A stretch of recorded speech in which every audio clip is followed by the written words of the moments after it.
Saif സേൻലാദിലേക്ക് പോകുന്നു. Saif, ഈ ഇന്ന് മുഖ്യമന്ത്രി പറഞ്ഞ കാര്യം, അൻവർ പരാതിപ്പെട്ട് അൻവർ ആരോപണം ഉന്നയിച്ചു എന്നുള്ളതുകൊണ്ട് ഒരാളെയും മാറ്റേണ്ടതില്ല, അന്വേഷണം പ്രഖ്യാപിച്ചിട്ടുണ്ട് സർക്കാർ, അന്വേഷണ റിപ്പോർട്ട് വരട്ടെ. പി ശശി മാതൃകാപരമായ പ്രവർത്തനമാണ് നടത്തുന്നത്, അദ്ദേഹത്തെ നിയോഗിച്ചത് പാർട്ടിയാണ് എന്ന് ഓർമ്മിപ്പിക്കുന്ന ആരെയാണ്? CPM സംസ്ഥാന സെക്രട്ടറി MP ഗോവിന്ദനായിരിക്കാം ഒരു പക്ഷേ. അതാണ് നമുക്ക് ആ വാർത്താ സമ്മേളനത്തിലുടനീളം വായിച്ചെടുക്കാൻ കഴിയുന്നത്. അത് അൻവറിനെ മാത്രം ഉദ്ദേശിച്ചുകൊണ്ടല്ല മുഖ്യമന്ത്രി പിണറായി വിജയൻ ആ വാക്കുകൾ ഉദ്ധരിക്കുന്നത്.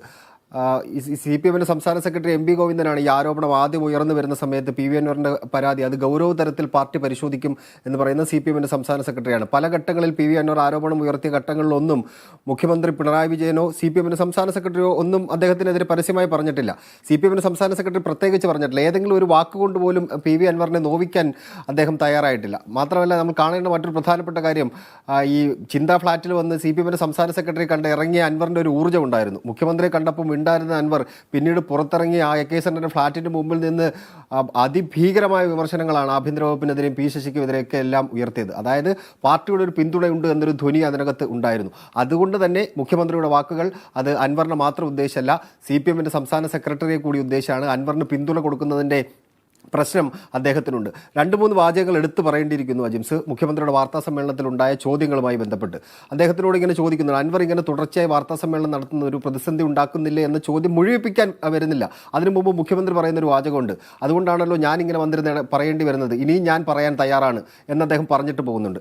അതിനുശേഷം വാർത്താ സമ്മേളനം നടത്തിയ നമ്മുടെ എയറിൽ ഞാൻ നോക്കിയിരുന്നു, പക്ഷേ എയറിൽ അത് പോയിട്ടില്ല, എണീറ്റ് പോകുന്ന സമയത്താണ്. അതുകൊണ്ടാണ് വാർത്താ സമ്മേളനം കഴിഞ്ഞ് അദ്ദേഹം എണീറ്റ് പോകുമ്പോൾ നമ്മൾ അവിടെ ഇരുന്നുകൊണ്ട് പറയുന്നുണ്ട്, CM കുറേ കാലമായിട്ട് നമ്മളെ കാണുന്നില്ല, മാസത്തിൽ ഒരു തവണയെങ്കിലും കാണാൻ വേണ്ടിയുള്ള സൗകര്യം ഒരുക്കണമെന്ന് CM-നോട് പറയുമ്പോൾ CM ചിരിച്ചുകൊണ്ടൊരു മറുപടി പറയുന്നുണ്ട്. ഇങ്ങനെയാണ് പോക്കെങ്കിൽ ഇടയ്ക്കിടെ നമ്മൾ കാണേണ്ടി വരും.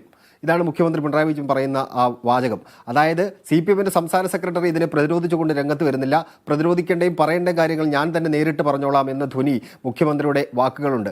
അൻവറിനെ പരസ്യമായി തള്ളിപ്പറയാൻ വേണ്ടി തന്നെയാണ് മുഖ്യമന്ത്രി ഈ വാർത്താ സമ്മേളനം വിളിച്ചതെന്ന കാര്യത്തിൽ സംശയമില്ല. കാരണം കഴിഞ്ഞൊരു 8.5 വർഷമായിട്ടുള്ള മുഖ്യമന്ത്രിയെ ഞാൻ കാണുന്നുണ്ട്, നമ്മൾ മാധ്യമപ്രവർത്തകർ കാണും. ഇപ്പോൾ KR സാജു, പ്രമോദ് രാമൻ, എല്ലാവരും, അജിംസ് അടക്കമുള്ളവർ, നൗഫൽ അടക്കമുള്ളവർ കാണുന്നുണ്ട്. പക്ഷേ ഈ 8.5 വർഷത്തെ പിണറായി വിജയൻ്റെ വാർത്താ സമ്മേളനം പ്രളയമുണ്ടായ കാലത്ത് 1 മണിക്കൂറോളം 1 മണിക്കൂറിനപ്പുറം നീണ്ടു നിന്നിട്ടില്ല. കോവിഡ് ഉണ്ടായ സമയത്ത് 1 മണിക്കൂറിനപ്പുറം നീണ്ടു നിന്നിട്ടില്ല. 6 മണിക്ക് തുടങ്ങി 7 മണിയാകുമ്പോഴത്തേക്ക് മുഖ്യമന്ത്രി നിർത്തും, ഞാൻ ഇന്ന് ബാക്കി നാളെ ആവാം എന്ന് പറഞ്ഞ് നിർത്തും. ഇന്ന് മുഖ്യമന്ത്രി നമുക്ക് മുന്നിൽ ഇരുന്ന് തരികയാണ് ചെയ്തത്. നിങ്ങൾ ചോദിച്ചോളൂ, ഞാനിവിടെ ഇരിക്കുകയല്ലേ എന്ന് പറഞ്ഞുകൊണ്ട് 1 മണിക്കൂർ 40 മിനിറ്റ് ഇരുന്ന് മുഖ്യമന്ത്രി പിണറായി വിജയൻ വാർത്താ സമ്മേളനം നടത്തുകയാണ്. അത് പിണറായി വിജയൻ മുഖ്യമന്ത്രിയായ ശേഷം ചരിത്രത്തിൽ ആദ്യമായിട്ടാണ് അങ്ങനെ ഒരു സംഭവം തന്നെ നടക്കുന്നത്. അത് ഇരുന്ന് പറയുന്നത് അൻവറിനെതിരെയാണ് എന്നുള്ളതാണ്. മുഖ്യമന്ത്രിയുടെ ചില വാചകങ്ങൾ ശ്രദ്ധിച്ചാൽ അൻവറിനെതിരെ എത്രത്തോളം രോഷമുണ്ടെന്ന് നമുക്ക് മനസ്സിലാകും. അതിൽ ഏറ്റവും പ്രധാനപ്പെട്ടത് ഈ പ്രശ്നങ്ങളെല്ലാം ഉണ്ടാക്കി പോലീസ് സേനയെ അങ്ങ് ഇല്ലാതാക്കി കളഞ്ഞ് അതിൻ്റെ മനോവീര്യം തകർത്ത് കളഞ്ഞ് സ്വർണ്ണക്കടത്ത് നടത്തിക്കൊണ്ട് പോകാമെന്ന് സ്വർണ്ണക്കടത്തുകാർക്ക് വല്ല ധാരണയും ഉണ്ടാകും, അവർക്ക് അങ്ങനെ ആഗ്രഹം ഉണ്ടാകും എന്ന് പറയുമ്പോൾ നമ്മൾ അവിടെ ഇരുന്നുകൊണ്ട് ചോദിക്കുന്നുണ്ട്, അത് അവരുടെ ഏജൻ്റായിട്ട് അൻവർ പ്രവർത്തിക്കുകയാണ് എന്നാണ് മുഖ്യമന്ത്രി പറയുന്നത്. പറയുമ്പോൾ ഞാനത് അങ്ങനെ പറയുന്നില്ല എന്ന മറുപടിയാണ് മുഖ്യമന്ത്രി നൽകുന്നത്. അതായത് സ്വർണ്ണക്കടത്തുകാരുടെ ഏജന്റായിട്ട് പോലും മുഖ്യമന്ത്രി പറഞ്ഞു വെക്കുന്നുണ്ട് അൻവറിനെ. അത് അദ്ദേഹം നേരിട്ട് പറയുന്നില്ല, പക്ഷേ മുഖ്യമന്ത്രിയുടെ വരികൾക്കിടയിൽ അങ്ങനെയാണ് ഉള്ളത്.